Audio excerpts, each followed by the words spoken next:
If you thought you had to quit your corporate job to become an entrepreneur, wait just a minute. You may not have to. In fact, for some types of ventures, particularly those that require significant resources to start and distribution networks to run, it makes sense to launch from inside a corporation. Today, big companies are finding that they have to be entrepreneurial to survive and grow in this global marketplace.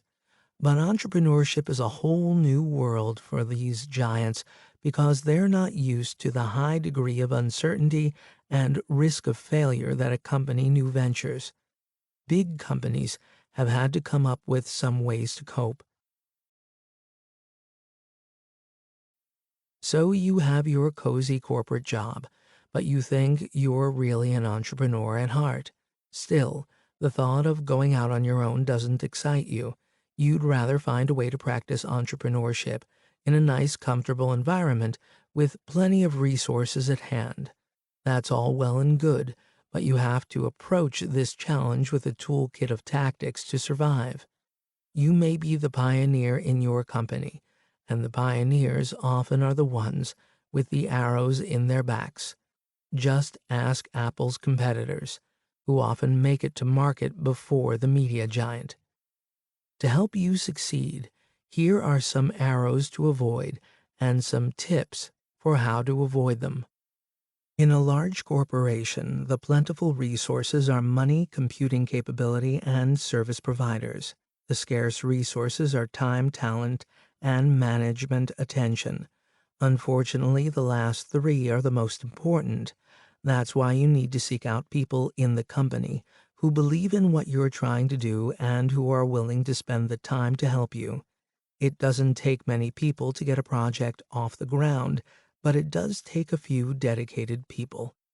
Anything you do will take longer inside a large corporation because you have to navigate through the bureaucracy and personal agendas. Not an easy task. Make sure that you find a project champion, someone who's regarded highly in the company, in a higher status than you, who can protect you from the slings and arrows of people trying to grab resources for their own projects. You get to trade on the reputation and legitimacy of your company. We hope it's a good one. But because your company has a reputation, it won't risk it on an entrepreneurial venture with a high risk of failure. Be careful about what you choose to develop. Here's where a feasibility analysis comes in handy. It will help you reduce the risk to a manageable level and increase your chances of getting the project approved. If you're a success, you'll get no equity, no wealth creation, and sometimes no credit. Most likely, your company will thank you and then take credit for your new venture.